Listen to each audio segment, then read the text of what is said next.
Mini episode 871 of the FDH Lounge is brought to you by Sportsology, delivering unconventional columns and webcasts about sports, TV, music, movies, and more. Follow them on the web at sportsology.com. The FDH Lounge. You want to schedule your life around it. A long time ago, on a gloomy, wet Cleveland spring night, two men stand alone amidst the late-night drizzle. Their voices echo across the vacant station parking lot as they debate the merits of the great American radio show that have been missing for far too long. On that night, an idea was born. That idea became the FDH Lounge.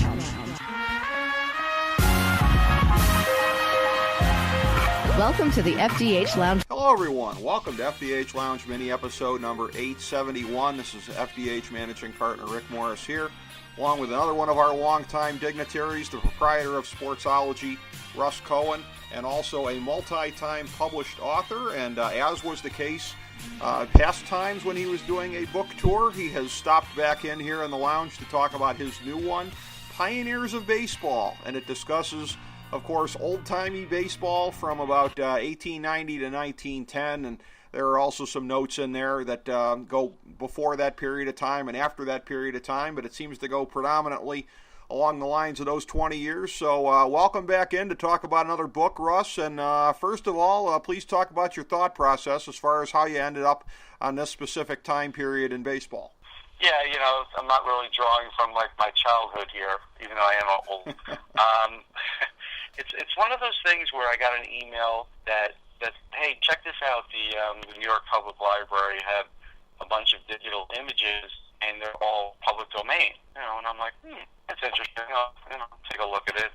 And I looked at the hockey ones, and it was sparse. And I'm like, well, there's no great hockey images. There was one nice one, but I noticed there were a lot of baseball, and I stumbled upon, after a couple of pictures, a collection of pictures from Albert Spalding, who is from this famous Spalding Sporting Goods Company, and he also played. And apparently he had a collection, and that was digitized by the New York Public Library and for fair use. And of course, you still have to sort of do some digging and make sure rights weren't bought up and stuff. And we went and did due diligence, and so the main part of it, and most of it, is based on that. There's some photos in there that are not from the collection, but there were just a couple of good team stories that were so good that we just, well, not we, it's me this time, just felt like I had to talk about it. So I did branch off a little bit, but not too much. Well, it was very interesting the way that you took those images, and the book basically surrounds those images with text, background on the players and the events of the time. And something I thought was very interesting, because you write about something in there that when we look at the major sporting events in American history, we're not used to thinking about them this far back. You may have identified the first major mega sporting event in American history, 1866, a championship ball game between the Brooklyn and Philadelphia clubs that, as you said, it was covered by Harper's Weekly, got a lot of major media attention at the time. Harper's Weekly, that being the equivalent of probably several major networks in 1866 America. So talk about that event, how you learned about it, and what your thought process was as you were going through the process of learning about it. Yeah, what happens is I started going back, and I was like, I wonder, how far back I could really go here before maybe it's just not a good thing at all because it really isn't baseball. And I just got from piecing stuff together, you're able to find stuff on Harper's Weekly, oddly enough, and that was surprising. And so, yeah, pictures are obviously hard to find, and box scores and things like that. But I was just able to, just sort of casually mention it and thought to myself, this is definitely something of note, and I think the reader would like it. Yeah, it was very enlightening to read about that, and I know that in terms of digging up tidbits, there's something that I know you're going to want to expound upon here. I believe it's on page 47 about the story of Mike Lehane and what you found in the course of your research.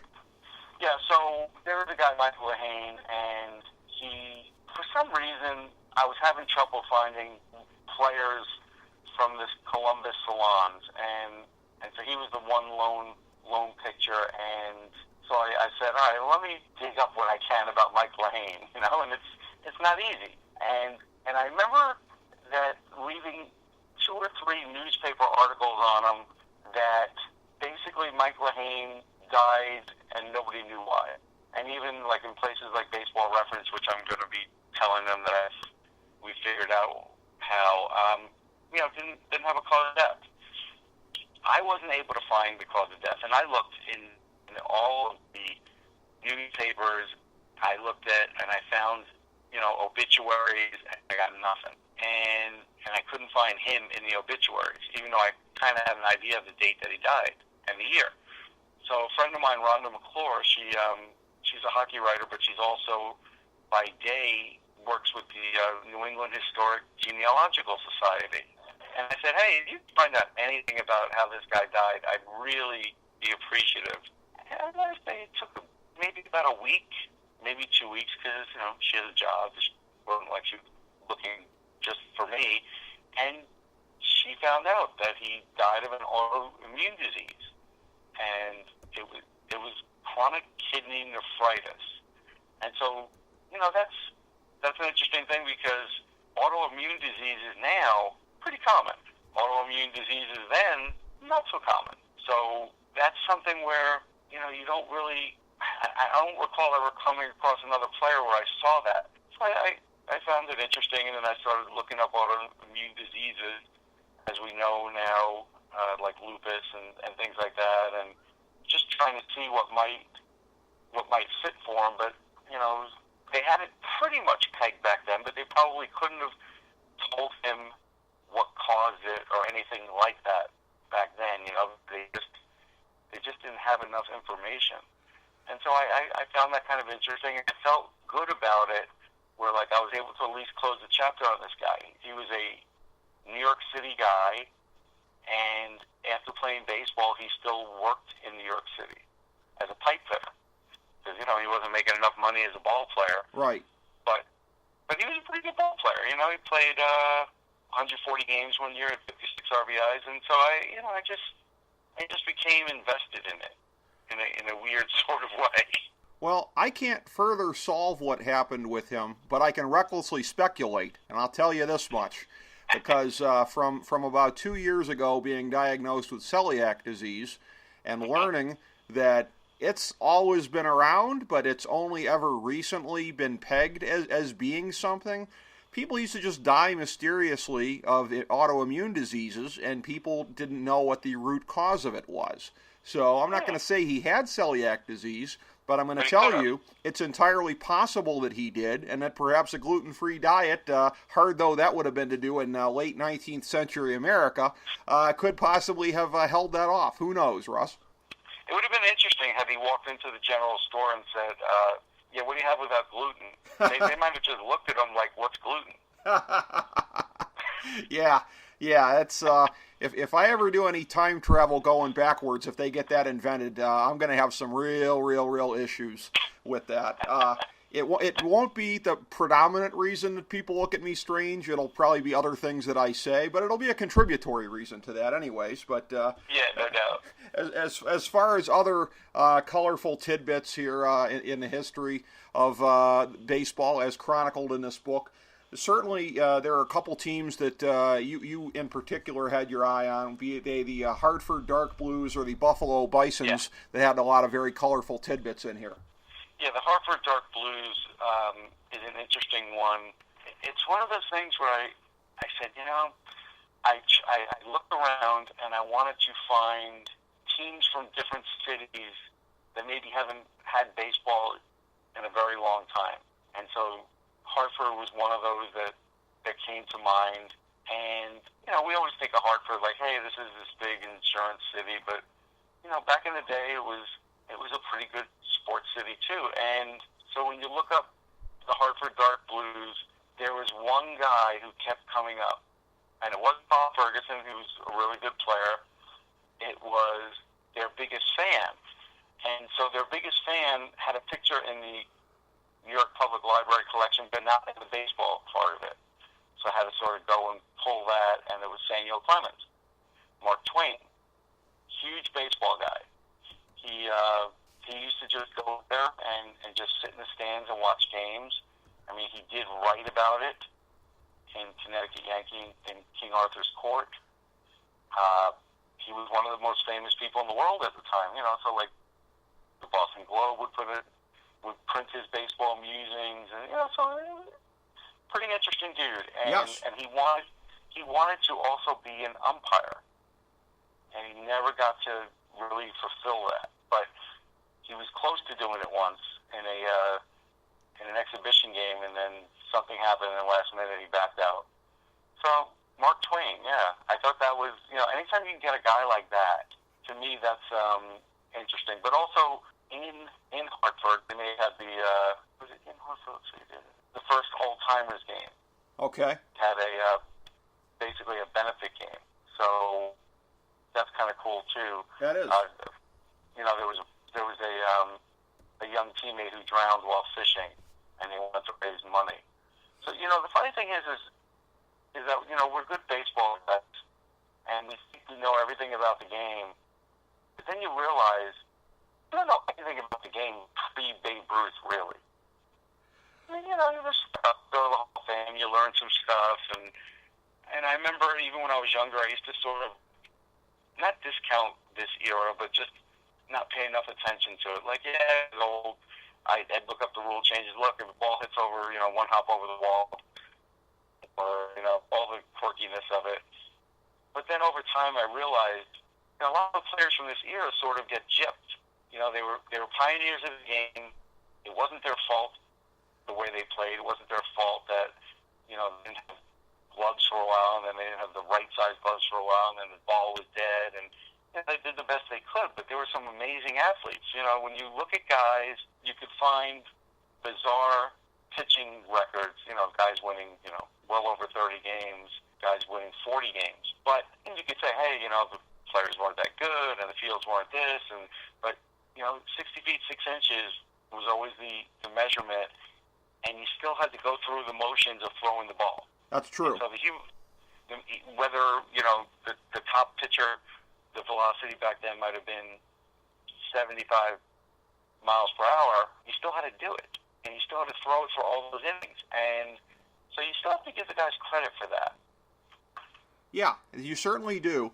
No question about it. And again, it is a period of time where it's a little bit more obscure as far as the contributions to the overall history of baseball. You're right about that. And this book is one that it spotlights a lot of things that are very much under the radar, as well as telling us a little bit more about some of the names that we do know from that period of time. Me being a lifelong denizen of America's North Coast, I asked you early on if there was going to be anything on there on Napoleon Lajoie, and you replied that there would be, and there is a blurb on him here, albeit with his pre-Indians career.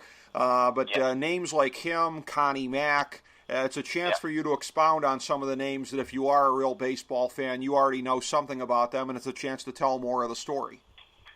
In there a couple times. He's in there with the Bisons, which I didn't know about Connie Mack and the Bisons. Mm-hmm. I'll admit it.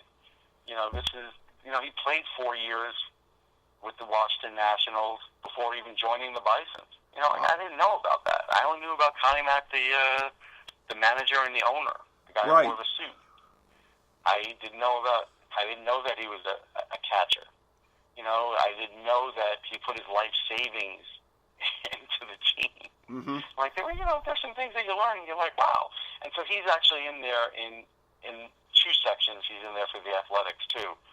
So he's one of those guys that sort of is so important in this era that he had an impact really on two franchises like that. The Bisons is a cool thing. One of the people who I get a quote from for the cover is Pete Weber. He used to be one of the voices of the Buffalo Bisons before he was with hockey, and most famously with the Nashville Predators, who just had a nice little Stanley Cup run. So Pete Weber is a huge baseball guy. And I don't know I got to look it up how many years. Let's see. He was with the Bisons, but he has been with me every step of the way of this book. He was so invested in it, and he's such a nice guy. He's just such a down-to-earth guy, but he knows everybody. He's a really good friend of Terry Collins. He seems to know everybody from baseball and from hockey. And so it was kind of nice to have him in my corner, like, hey, Pete, here, you could check out the progress, and I would check out, and he would check out the progress and send something encouraging back. And it was always good stuff, It was always like, hey, yeah, keep up the good work. Yeah, I'm a big fan of that guy. And I'm thinking, well, he knows more about baseball than I do. And I thought I really knew a lot. Well, I will say, on the subject of the Buffalo Bisons, who have survived through the decades as a member of the International League at the By the Triple... way, 13 years. I just have a cheat on Google. 13 years he was the play-by-play for the Bisons. Okay. I don't know if this overlapped with a period of time or not, but I will say, of the couple of different shows that in some small way were sort of precursor shows to the FDH Lounge back at the old Sports Talk Network, one of them was myself. I was sidekicking for a present FDH Lounge dignitary, my good friend Ken Detweiler, on the show Life's a Pitch with Ken Detweiler. And at the time, the Bisons were a AAA affiliate of the Indians. And we were doing a thing at the time where we were talking to people from different affiliates and having them on the show. And they, out of a nice reciprocal sense of appreciation, were kind enough to have Ken and I come up for a day and throw out the first pitch of the game. And great memories of that. Went up there with my dad, had a heck of a time. I got a tour around the ballpark. That is a class organization up there in Buffalo, to be sure. I have one kind of sour memory of the day, which is the PR guy couldn't have been nicer and more welcoming and accommodating and lining up interviews for me and stuff. But Brandon Phillips, quite frankly, was a real dick to me that day because he didn't want to be there. And he had a bad attitude about it and whatever. And I'm just trying to ask questions politely. And I hadn't even asked to talk to him specifically, by the way. I was just talking to whoever the PR guy was bringing me over. Right. And the PR guy thought he was helping me by bringing me Brandon Phillips, and not so much as it turned out. But the Bisons themselves, yeah, a great class organization, and it's just interesting to see what their roots were. And at an actual major league level, if you go that much further back, Buffalo has always been a terrific baseball city. Yeah, and where they played doesn't exist anymore. But, you could find a lot of these spots where they are in the cities. And so if you look it up, you could see where these places were. Mm-hmm. And I think that's kind of interesting, too. I do. I had a good time sort of seeing where some of these... Because you wonder, like, what happened... what exactly happened here? You had a baseball stadium, it got torn down or burnt down. I mean, a lot of them did, believe it or not, just, they were built with wood, yep, and fire would just take them out. And we're not accustomed to sort of seeing that in nowadays, but in those days, it was pretty regular occurrance.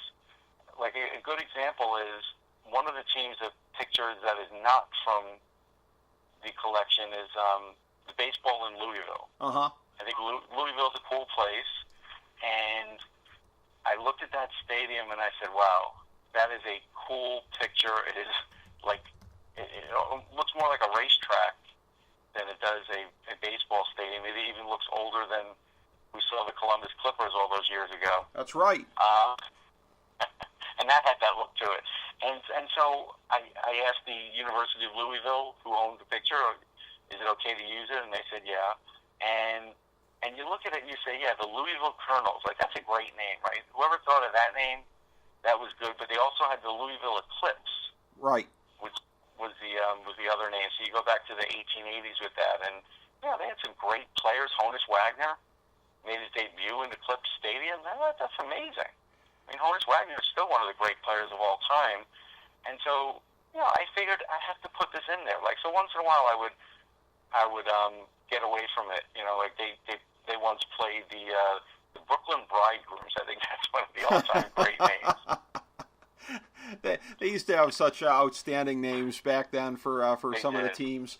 And I cheated right now before bringing this up by looking on Google, but I will say it did confirm what I thought I knew, which is I looked on Google when you mentioned about wooden stadiums, because I started thinking about the risk of fire, and of course the old Baker Bowl right in your backyard there. That was something that, as my Google search confirmed, suffered huge fire damage in the grandstands back in the day. So that was the kind of thing you would be susceptible to when that was cutting edge technology.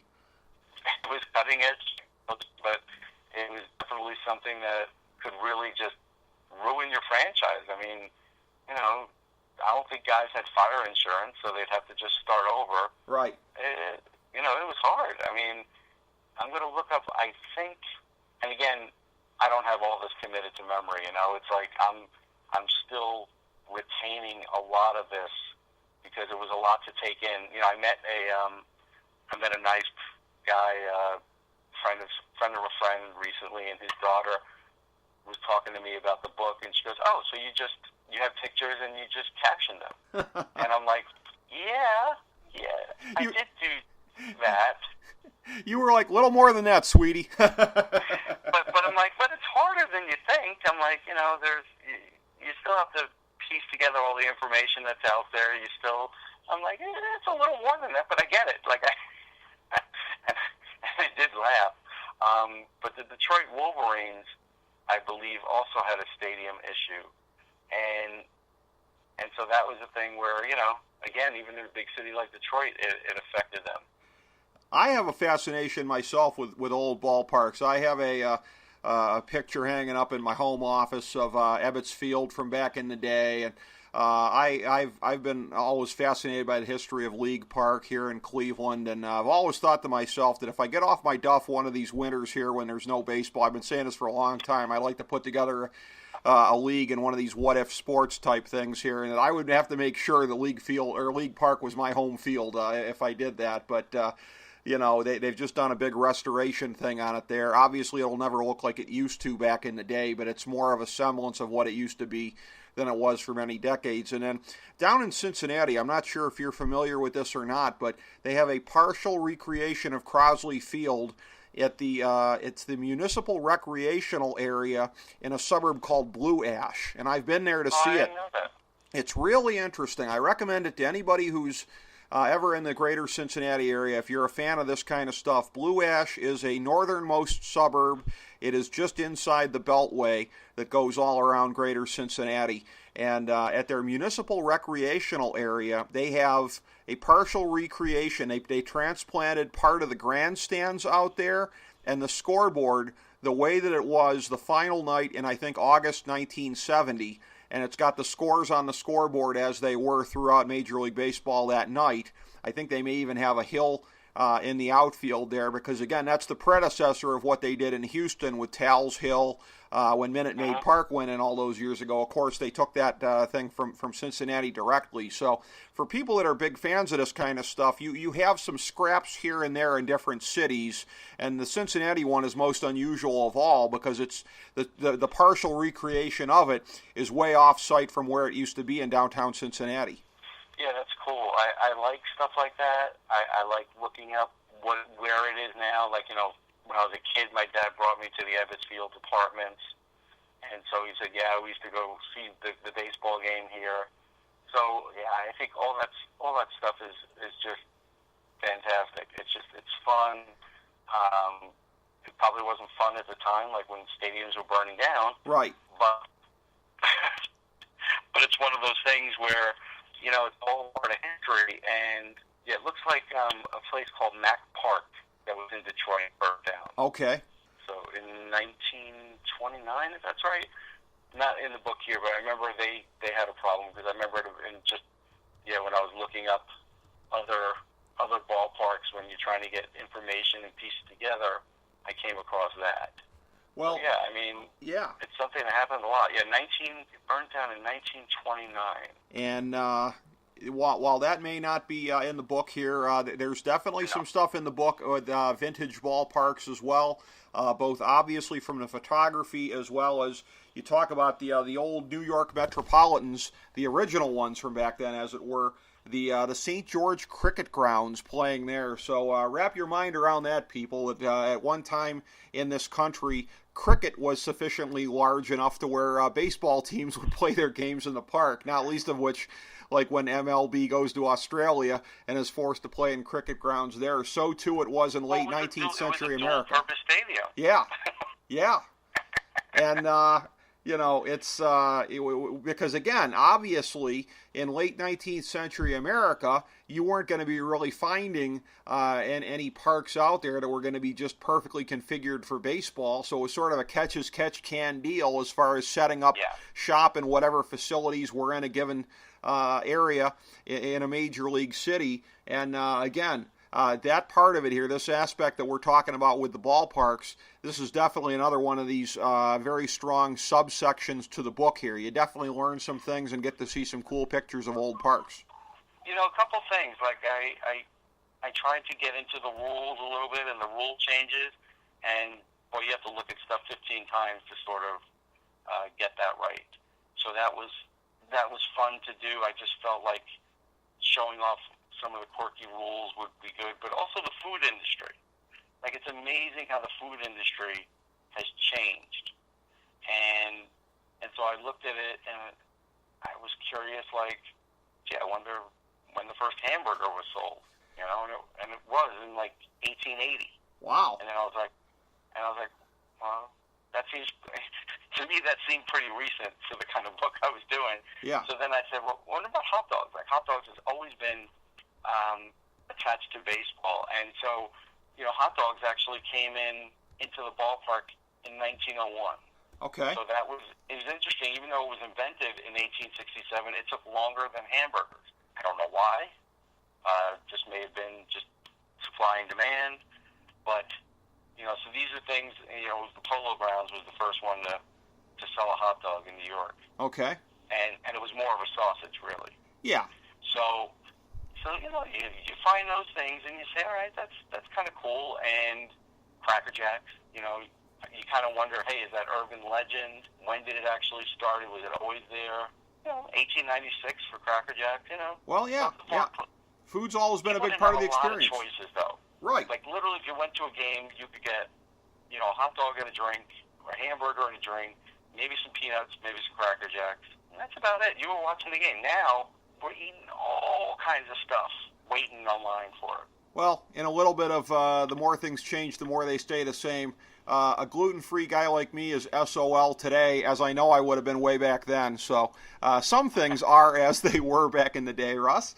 We don't always get these changes for the better. But, certainly, the book does a great job of really kind of summing up, as you said, in terms of your premise for this, a little-known, little-understood chapter in the history of Major League Baseball, because certainly, again, what people tend to think of as far as that rough kind of line of demarcation of baseball, even old-time baseball as we know it, basically once in the span of a couple of years they got rid of the spitter, Babe Ruth came into prominence, post-1918 Black Sox scandal, all these things together in the 19-teens tend to be kind of more or less when we tend to think of baseball as it came to be.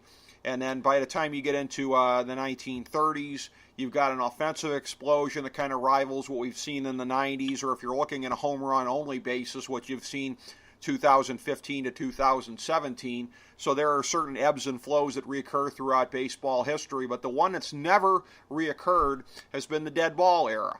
And that is something that, again, that is why it has been kind of banished to sort of the back room of history here. And again, the book, I think, does a tremendous job of making this period of time accessible and understandable to people in a very entertaining way. Yeah, thanks. I mean, there's some fun things, too. Like, you look up guys, like there was the Philadelphia Quakers, and they were a pretty good team. There was a guy named George Wood. His nickname was Dandy. Everybody's got a nickname of Dandy. That's pretty good, right? Don Meredith is the one who everybody comes to mind with Dandy, but clearly this predates him. And the interesting thing about this guy is he's believed to be the first major leaguer from Prince Edward Island, from the Canadian province of Prince Edward Island. Now, Okay. he was a really good player. He hit 14 homers one year, which is a dead ball year. Is a lot of homers. Right. But he was inducted into Canadian Baseball Hall of Fame in 2011. Like, it took him a long time. Yeah. He played in 1886, so, like, literally he was forgotten about. Yeah. Well, some people just kind of fall through the cracks of history. They do. I've got a friend who's been working on and off on a screenplay the last couple of years, or the idea for one, about a major American history from the time of, like, the Barbary Wars. So you get that sometimes, whether it be somebody from the Barbary Wars, whether it be a Canadian baseball player that hit 14 home runs in a time where that was a lot. Sometimes you get that. Sometimes you get things that fall through the cracks of history, and you've certainly done that here with numerous examples in this book. Like, here's one more good guy, like Dummy Hoy. He also played for the Bisons. He, in this book, I chronicled the Bisons, but he later played with the Reds for a long time, 14 years. And his nickname was Dummy because he was deaf. Okay. And he played high school baseball at the Ohio School for the Deaf. And he broke in at the age of 26. Now, just imagine breaking into baseball, you can't hear, and it's 1890. Ooh. And guys that are nicknamed you Dummy. Yeah. Like, already, it's not starting off great. And I thought it's sort of amazing that just the Cincinnati Reds only put him in the Hall of Fame, their Hall of Fame, in 2003. Yeah. I don't know what explains that. And it's like, well, he was, he's in the record books for them. He was quite a base stealer and other things. I think he's Hall of Fame worthy because, again, we probably think of Curtis Pride when we think of, deaf players. I remember that was in my era, and he played. But back then, it was, it was hard. And, there's also a thought. I kept it out of the book because it was a little controversial, and it was not really known, but it seems like basically the hand signals that we see in the game now may be because of when he was playing. Wow, that would be interesting if it traced right back to him then. But it makes sense. But it's on and off. Like, Yeah. in some areas you see that it does, and in others it doesn't. So I left it out because I didn't want people to say, well, it's not confirmed. It's like, I get Right. it. But it is one of those things where it would make sense. So, yeah, I mean, I just think it's cool. I think it's cool that places had more than one team, areas. You had Pittsburgh had a couple teams over time, and it's just weird. There's just things were weird. It's just like, I don't know. It's not like today where, they have all these viability reports, and they'll look at how many people live there, and, they can get a pretty good cross-section. But back in the day, they just put teams up, man. Like, they didn't, I don't think they did any studies. I don't think there was any hard data. I think if they just, if there was a guy with money and he decided, hey, let's put up a team, then yeah, why not? I'm always fascinated by different measures of the breadth of my friends, how much they stretch from one area to another area. For like for example, and you're somebody who fits the bill in a couple of different cases. You're somebody that fits the bill in terms of, I know to you, even the term clean coal is a curse word or two curse words, versus I have another friend who's very pro coal because his dad worked in a mine. So it's like, right. My friends in many different ways. And here's another one. Here you are, my friend, writing this book about old-timey baseball. Another good friend of mine, a radio producer and host by the name of Tony Mazer, also does a little bit of work for MLB, working for StatCast. So I have a guy like you writing an old-timey baseball book, and here he is on the cutting edge with all these things and launch entry and this and that and whatever. So it is fascinating to have two friends at such extremes on the parts of baseball history like that. Like, you can think about this. Like, Wilmington, Delaware had a team. Oh, yeah. Why? Oh, Delaware's so small. Like, why? Oh, yeah. And, well, look, and I've done some things in terms of looking up stuff with football. And I've long been fascinated by this, living just down the road from the Pro Football Hall of Fame here, which is going to be celebrating the centennial of the league in 2020. I think there's a very good chance that the draft is going to be in Canton that year at their brand new expanded campus down there, and I'm really looking forward to it. But yeah, and looking at the history of that league, the Canton Bulldogs, Portsmouth, Ohio had a freaking team. I think it was the predecessor of the Detroit Lions. So these towns all around us here, and again, I happen to live in an area that had a bunch of them for the NFL. If you're looking at my state and surrounding areas, I know exactly what you're talking about, because teams today that couldn't even probably get a team in a high single A baseball league were playing at the highest level of the NFL and of baseball way back then. Yeah, and there's also some other interesting things. Like there were a few years where there was no segregation in the game, and then there was segregation in the game, and so I did cover that best I could. I wasn't when you're doing a book like this, you're not passing judgment, right? You're just sort of writing about the history of it. And so like there was a team, the Royal Giants of Brooklyn, and I was like, wow, this is pretty cool. They're and they were a Negro League team, and they were amazing. I mean, they were a great team, and so I felt like they should be in there. And so, there's a little bit of that too, and there was also the Royal Giants of Brooklyn, and they had a black owner, and they used to do barnstorming and play against Babe Ruth, Lou Gehrig, and guys like that. So that team lasted a long time, and so I felt like those guys definitely needed to be in the game too, and and I get all the nuances of what happened and how it happened and what was right and wrong about it. But I just basically covered it. That's all I was doing, So I tried to just include what I could.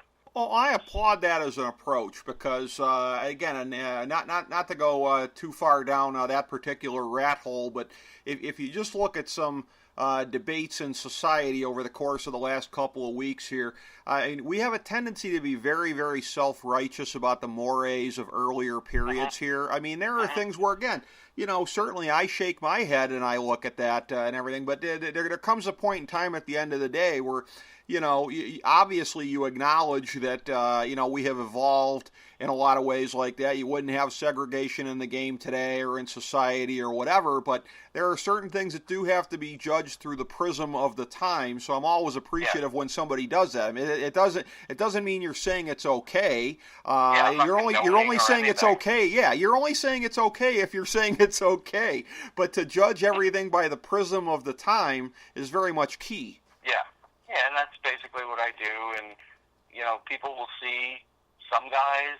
If I had more information, I put more. Like the great thing about motivational press is they didn't put restrictions on how long each caption could be, because that's another thing where I've done another photo book, and companies want to have a definite amount. You could have this many, but don't go over this many. And they were just like, hey, if you've got more on some, then just include it. And so, they'll some of them will have a much larger one. So, I think that's good too, because if I could find something and get it confirmed, then I included it. Like there was a player from a guy named Tommy Bonds, and he's from he was the first major league player born in Ireland. Mm-hmm. Played in Major League. That's pretty amazing. Back in 1874. Yeah. Yeah, I mean, it's one of many, many great different tidbits that are dug up here in this book, Pioneers of Baseball. And so tell the people, Russ, in terms of the availability of the book, how they can get their hands on it. Right now, you can go to Amazon.com or you can go to motivationalpress.com and pre-order. I got a little tingly when it said hardcover. Because, I find these things out after the fact. Okay. And motivational is great. Like they really give you a lot of freedom as the author, and very little direction, but a lot of help.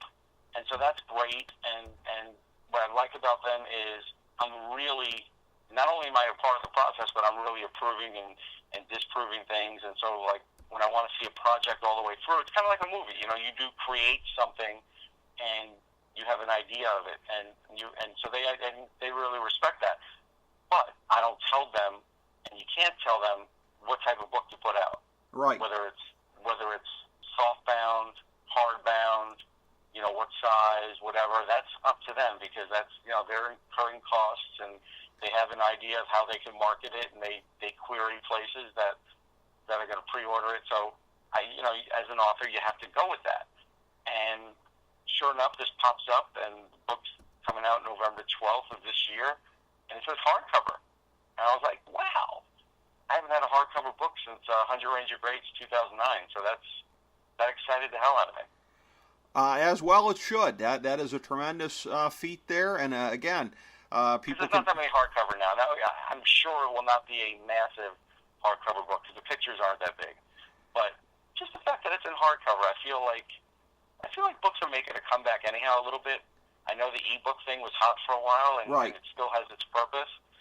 But it is amazing how since like the vinyl record comeback, that books have sort of come back. That's right.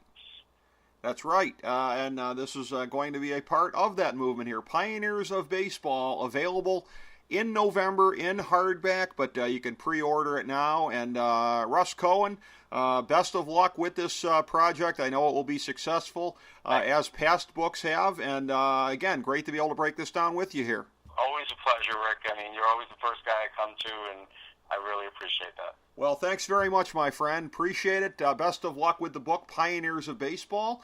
And again, it's been great to be able to break it down here on FDH Lounge mini episode number 871. As we bring the show to a close, we would like to extend our deepest gratitude to NBC, CBS, ABC, Fox, all Clear Channel affiliates, TNT, TBS, USA, UPN, Deadspin.com, YouTube.com, YTMND.com, MySpace.com, various blogs, Fox News, CNN, CNBC, MSNBC, IamBoard.com, Billboard.com, Google.com, ESPN, ESPN2, ESPN News, ESPN Classic, NBA TV, NFL Network, Sports Time Ohio, Athlon Magazine, Comedy Central, Cartoon Network, The Boomerang Channel, QVC, BET, The Spice Channel, Steno Notebooks, Manwich, Papermate Office Supplies, waitresses, strippers, bartenders, garbage men, janitors, microwave popcorn, the writers of The Office, Scrubs, Entourage, My Name is Earl, Oz, Metalocalypse and the Boondocks, Aquafina, and the Periodic Table of Elements.